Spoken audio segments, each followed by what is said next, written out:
looking at this from two perspectives with just the green tea and also with the saffron, we were actually able to get blood flow. It took a few months, but we could normalize the blood flow in her brain from when before she was on menstrual cycle and during her menstrual cycle. That, I mean, anxiety went down. She had more energy, concentration was better. She was motivated and stuff like that. And so we were able to take that and be able to help it. Like I said, it takes a little bit of time, but 6 months later, we did another scan and it looked completely different from beginning to 6 months out. And then people are just like, whoa. And I'm like, yeah, we can help your brain. Your brain can heal. Just like almost any other organs can heal, we can actually help heal the brain as well.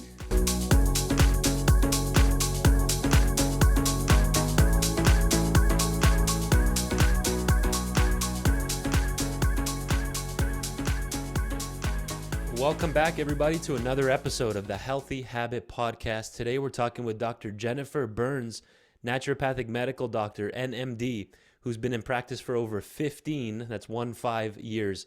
She's a published researcher, business owner, level 4 Reiki master, and a brain health practitioner.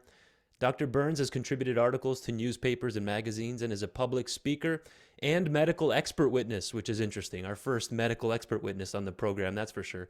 Dr. Burns treats hormone imbalance, fatigue, pain management, and much more, which we'll be discussing today.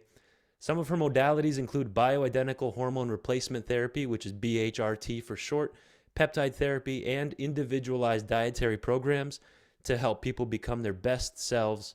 Dr. Burns, welcome to the podcast. Thank you. Appreciate it. Thanks for coming on today. So we set the stage there with the bio. You have a lot of experience. We're going on 2 decades of you being here in this field. So give us a little maybe intro to yourself and what led you kind of to this field of health, prevention, naturopathic medicine. Yeah, so I was looking for, so what happened is my great-grandmother was in assisted living facility. The last time I remember seeing her, she was on like 15 different medications. Wow. Like 5 or 6 were like the core, the rest of them were for the side effects. My dad and I were there for 2 hours. She didn't recognize me. She thought I was one of the workers. And then like the last 5 minutes that we were there, like the lights finally turned on and like she finally remembered me. Right. And I'm just like, and then my dad and I had like a 4-hour drive home and he was just like, you do realize that wasn't your great grandmother? And I was like, yeah. So from then I'm just like, there's got to be a better way to, to help people out to where it's like these medications just aren't killing people's brains and they're able to function still. And so that's when I started getting into naturopathic medicine. Amazing. So we did a little highlight there of some of the conditions you focus on with, the fatigue, pain management, hormone imbalance. How did you narrow in on what you wanted to focus on over the last 10, 15, going on 20 years here? How did that develop? Oh my gosh. So everyone was just like, every single person who came in was just like, I'm tired. Yeah. I'm not sleeping. I'm tired. What's going on here? I've done this, I've done that, and I'm tired. And so we're looking at medications, of course, like hormones, cortisol levels, and then, like how's your liver detoxifying as well? Because we found fatigue can come from that. And then also too, we also found out that sometimes fatigue doesn't necessarily have to be coming from your body chemistry. It can literally be coming from your brain. So that's when we started looking at SPECT brain scans. So with SPECT brain scans, what we found is that we can actually look at blood flow going through the brain, what's overactive, what's underactive, and then seeing that and then being able to suggest supplements or like other medications that are needed for them to be able to direct the blood flow, in order for people to be able to, not have the fatigue anymore. So there's this multifaceted aspect when it comes to that. It's not as simple as just like, oh, hey, take some ashwagandha. Hey, let's have you on, it's just like ginkgo biloba, that should help out. So, and then from that, it's just like, okay, like what exactly is going on with hormones? Okay, so that's a part of it. What's going on with thyroid? So it's almost like trying to put, this like puzzle together. But people think it's like so simple. And for those who haven't, gotten the training that we've had, as doctors is realizing that there are multiple complex chemical systems going on every single day. There could be a kink in the chain somewhere.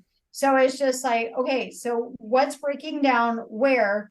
You're going to have to give me some time in order for us to be able to figure this out, because this is not naturopathic medicine is not wham bam, thank you, ma'am. Here's a pill for you. It's let's figure out the cause.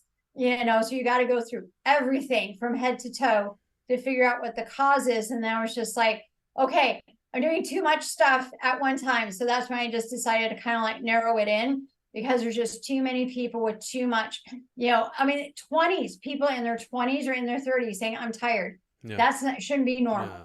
Yeah. So that's kind of like how I was able to kind of like get down on that. And then it's the dangerous thing I'm starting to see, men in their early 20s are not producing enough testosterone.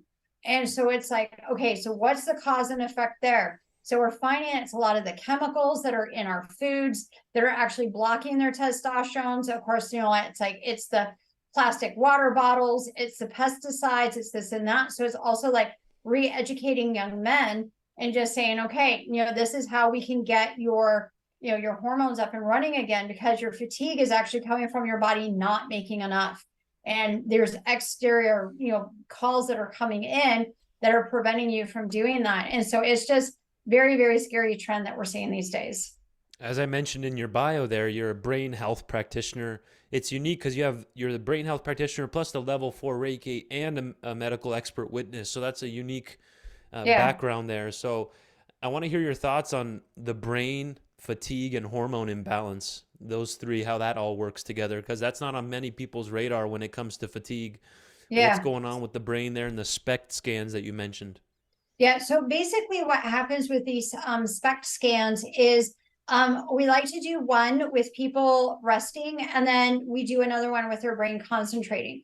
There's a radioactive isotope that gets injected in, and all we're doing is just seeing the brain. So it's not like going into like an MRI machine or something like that. It's just these three cameras that kind of move around. So you have to be still so that way we can see. And what we've been able to detect is we can actually detect Alzheimer's 30 years before it even presents itself. We can find out if people have been lying to their parents or to us about not being on recreational drugs, because that comes up, because that can cause fatigue. If someone has ADD, we can actually detect that. There's 7 different types of ADD, and we can actually find every single one of them doing these SPECT brain scans. With doing that, along with, of course, like neurotransmitter testing and all this other stuff. So what happens is that fatigue can actually come from, say, like your basal ganglia. Right. Your basal ganglia is kind of centered in the middle of the brain. There's a right and a left side. This is supposed to act, it's like you're supposed to have like a little bit of anxiety to be able to, say, like motivate you. But if it goes overboard, then this is when people have, like the chronic anxiety, panic attacks, and all this other stuff that ends up happening. If that's overproducing, that can also cause fatigue in and of itself, because we've got this part of the brain that's just like, whoa, we're on, like we're on chocolate, and here we go, Yeah. So having that happen then is like, okay, what's going on with your neurotransmitters? Is it too much excitatory? Is it not enough of the, all the calming neurotransmitters ones in order to kind of bring that basal ganglia back down? And it's just, so telling people it's not you, it's your brain. This is what's going on with your brain, and being able to distinguish between the two and letting people know that their brain is not who they are. And this is just what's going on right now. It's like any other organ. It can backfire just like anything else. Right. And so adding that aspect in really be able to help people be able to see, and they're just like, oh, okay. All right, now I see what's going on. Okay, now we can get you on the right supplements, because now we know what area of your brain is turned on, which area is turned off, in order to be able to help them out. Because sometimes it's not an adrenal issue. Sometimes it's not a hormone or a thyroid issue. It is literally just coming from the brain. So how does somebody get a SPECT scan? It's different from an MRI, different from an ultrasound. Yeah. So basically, so the difference there is an MRI. So there is something there is like an EEG. which is a cap that they put on with all the wiring to kind of see, like what's going on as far as brain waves are concerned. There is something called a functional MRI, which is supposed to be looking at how your brain, like here again, is concentrating when it's not. But here in the Valley, it is so hard to find those. Right now, all they do are just MRIs. Yeah. EEGs are a little easier to find from that. But yeah, so ultrasound really isn't going to show you much either, or a CAT scan isn't going to show you much either. And so, I mean, I know they've got like MRIs now that look at TBIs and concussion, all this other stuff.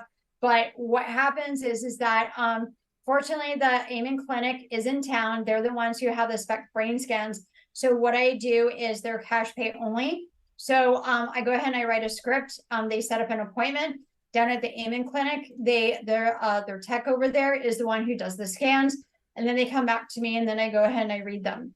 So so I am an affiliate with the Amen Clinic as far as that's concerned, but I don't, but I've worked with them for so long that I can actually interpret the SPECT scans myself on what's going on. And so I'm being able to tell people, hey, look, did you realize that you actually have, like ADD, or this is why, you keep getting stuck with your anxiety, or this is why you have addiction to, like sugar, alcohol, whatever it may be, is coming from, like this part of your brain and stuff like that. And then people are just like, whoa. And I'm like, yeah, we can help your brain.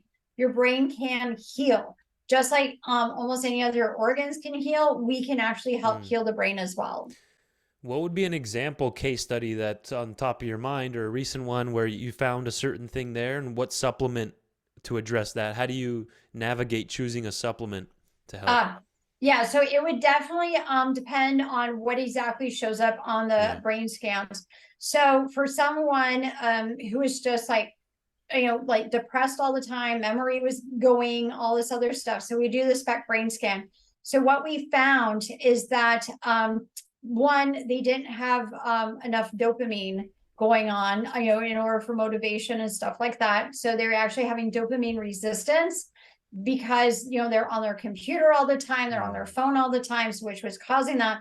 And we could actually see it in the scans. So temporal lobes, which also help with like memory and stuff like that. We found that blood flow to the brain was actually down in those areas, especially for her when her menstrual cycle came in. It totally, you could see this total change of blood flow in her brain during her menstrual cycle. Temporal lobe blood flow went down. Temporal, blood flow to the basal ganglia went up. So, which meant that the prefrontal cortex, which is supposed to act like the brake in your car as you're going downhill, wasn't working because here again, blood flow was down from that menstrual cycle change.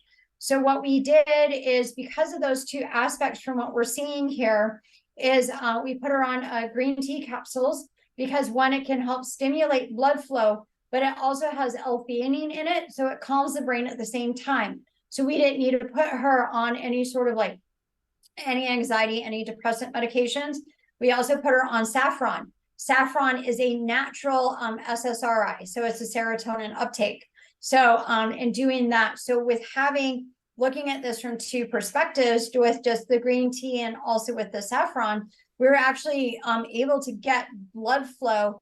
It took a few months, but we could normalize the blood flow in her brain from before she was on menstrual cycle and during her menstrual cycle. That, anxiety went down, she had more energy, concentration was better, she was motivated and stuff like that. And so we were able to take that and be able to help it. And like I said, it takes a little bit of time, but 6 months later, we did another scan and it looked completely different from beginning to 6 months out. So a real quick recap then, a SPECT for people as a good take home. It's a single photon emission computed tomography scan, SPECT, SPECT for short. It's a measure of blood flow. We're checking how well blood flow is flowing to the tissues and organs, especially the brain in this case, correct? Yes.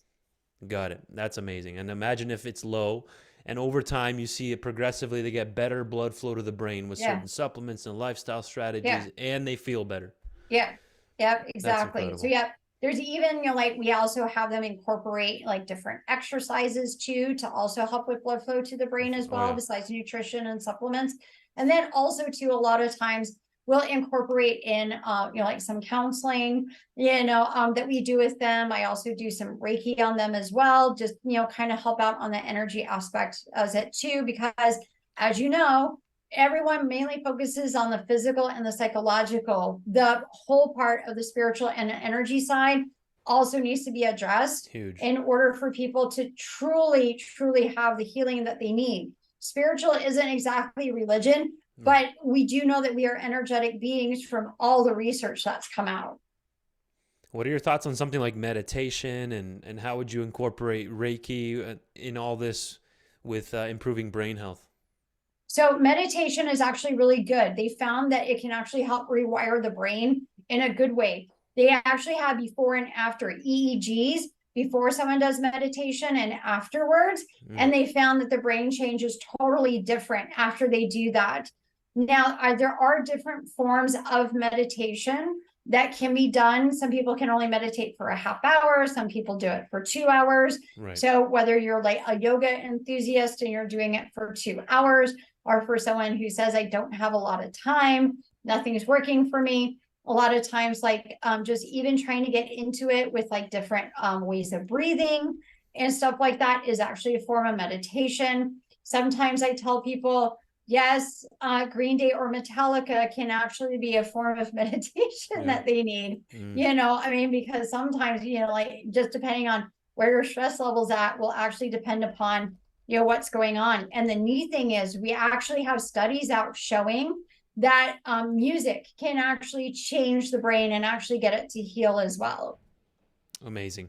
So with the last about 9 minutes to go here, Dr. Burns, I want to hear your angle on the medical expert side of things, like court cases and testifying in courts, and why doctors need to testify in court. This is on the topic list for today. We want to hear your thoughts on this one. Okay, so basically how I got started with it is I just kind of like got thrown into it. There was a person that I formerly treated who was going through a workman comp case, and finding out that what they were doing was actually fraudulent. And so I was asked to testify in that case because I had key knowledge in certain things with that. So that's kind of like what threw me into that. So so what I do is not only do I submit like notes now for stuff, because I'm seen as expert medical witness as far as that's concerned, but apparently now I've been also getting involved with every once in a while, like family, family divorce cases, kind of end up bringing up with that and stuff like that. And so there's a different way to do forensic medicine than there is to do like normal medicine. I mean, it's like you're mainly interacting with judges and lawyers and all that stuff. You are cross-examined. It can be very, very, it's like nerve-wracking, I guess, to say for something like that. But it's something that we haven't been taught as physicians, that you will be sued. Like you will, there at some time and point in your practice, you will have to testify. And so I've actually come up with a seminar that right now I'm trying to get CMEs for, that's going to be in September. To invite physicians in. And I've got attorneys and other speakers talking about, chart notes. I'm talking about how to prepare yourselves mentally and spiritually for when you do have to go into the courtroom. And, just basically why we need more physicians that are going to be able to stand up. So what happens is a lot of times is the reason why physicians don't want to do it is because, backlash is going to come back, false, allegations are going to go against your board and all that stuff. So I want to be able to start prepping people for it. Maybe we can get some good outcome with, so then that way we can like share ideas and, maybe get a hold of our boards beforehand and say, look, I'm part of a case. This person is doing this or already harassing me. So if they file a report, I just wanted to give you some background information on this, like before the court date ends up coming in, because this is what they may do. So sometimes it helps you out, like with your board investigator. Sometimes it doesn't. But I mean, it's like, and I understand that there's therapists and everyone else who really doesn't want to testify, but it's really, really needed. And I mean, yes, it's a niche that can be in there, but I mean, but if we can prepare people for it, for doctors and nurses and stuff like that for it, I think we're all going to be better off. Amazing. So what would be some of the risks associated with that, of Uh, participating on that side of medicine? Yeah, some of the risks are is here again, the fraudulent reporting to your board. Yeah, Sometimes, like you could also get sued civilly for the that's testimony right. that you had. So Okay. then you have to, do that. Sometimes they'll try and come after your business. So that's why having a business insurance that basically is catered to like what you're doing, so then that way it actually covers the attorney fees instead of just like your normal square business stuff that only covers like defamation. You have like other ones where it's kind of like a concierge type deal where you can put stuff together. They'll also cover the different types of legal that you're in, like from that aspect in order to be able to protect it. Also, like setting up your business like underneath a trust or like underneath the bigger like LLC or S corporation can also help protect your business as well, so then that way they don't try and go after it. About 5 minutes left here, Dr. Burns. This has been incredibly informative. With fatigue, then, as a good take home, we started the conversation here. You were saying everyone was coming in tired, right? So, Yes. what's a good, and that's still happening even in our practice here with Dr. Aaron and myself. We're both naturopathic physicians, just like yourself. You're right. Everyone, it's tired. That's half of the reason why people show up here at the store and the clinic is because they're tired. So, what are some strategies then, as a good takeaway, or supplements that you've found that works over the last 15 years to help with being tired, with help with getting more energy? Everybody could use that, right? Yeah, definitely. So I think what people need to do first and foremost is reevaluate where your priorities are. Are you actually putting priorities? Are you making things that shouldn't be a priority a priority? Like, oh my gosh, I lost my favorite pen. And I'm just gonna go ahead and leech all my energy out to that for Yeah. months on end. I Mm, mean, so it's like basically one thing you have to do is what are your priorities? You got to narrow it down. What is it that you can do? What can you focus on? And you can't worry about all the stuff that's out there. Stop, watching TV. I mean, there are fear brokers that are out there. You got to stop listening to the mm, fear brokers and you got to bring it in. You got to bring what's reality for you. The other thing is mm, that, of course, like diet, make sure that you're not eating like a whole bunch of processed foods. Make sure that you're not stress eating with a whole bunch of sugary stuff. Make sure you're not on like your Cokes, Diet Cokes, whatever it may be. So that's a huge thing as well. And then also looking at what's your sleep pattern. Are you getting up at 2 o'clock in the morning, even though you're going to bed at 9? Okay, well, let's try and set up your room to where you're not on your phone. You don't have any blue lights on. yeah. Maybe you need white noise or something like that. Okay, then let's go with supplements. Some of the supplements, of course, you're like ashwagandha, rhodiola, adrenal cortex are some ones that may help out. Green tea, don't do coffee. Coffee will rob you of your adrenals because of the caffeine that's in there. Green tea is a little bit more on the lighter side for things if people have to have something in the morning. Also, your exercise routine. It's like if you can't do a high intensity workout because you're so tired, you probably need to do something a little lower on just like Mm. walking, yoga, or Pilates at that point until we can get your adrenals or your brain or something else just kind of up and going.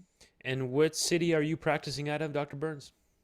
Phoenix, You're in North Phoenix Phoenix. area. Oh, beautiful. We got to get you down here to the store soon. And have you been down here to Healthy Habit? I have not. I No. need to go. Yeah, we're right there at 7th Street in Bethany Home. So, we have about a minute left here, a good summary of your services and you as a physician so people can have you on the radar as well. All right. Well, yeah. So I do a lot of hormone replacement therapy for both men and women. Of course, we definitely follow the laws. So any controlled substances, you have to come in every 3 months for blood work and stuff like that. With your fatigue, multifaceted. It's not a one visit and we're done. That may take 6 months to a year to figure out what's going on with that. So try and manage expectations on that end. And then, yeah, I mean, it's just for anyone who's got like chronic pain issues or something like that, there's like multiple things we can do besides like Percocet, morphine, Vicodin, all the other things. peptide injections, PRP, Okay. we've got it. There you So go. yeah, You beat me to it. I was about to wrap up with that last question. So because you're coming back on, we're gonna do a part two with you. Okay. So this is a little nice. intro into the next conversation. Give us a little intro into peptide therapy in about a minute, just to get it on people's radars and Okay. what it's used for and who's a candidate potentially. Yeah. So as we know, peptides are a bunch of amino acids that have been put together. They're regularly supposed to be produced from our body. What we found is that, or through science and research, is that we're not producing enough of it. So, and this is awesome. So these little guys, can go through and help regenerate nerves. They can help with IBS. They can help with fatigue. They help with, regeneration of tissue. We can inject them into joints and stuff like that, Yeah. and be able to help people from, saving off from getting surgery. Well, there you go. There you have it. That's a good segue into next episode. Thank you, Dr. Burns, for your time. It's always good to speak to a naturopathic doctor right here in our town. Good to talk to you. All right. Thank you.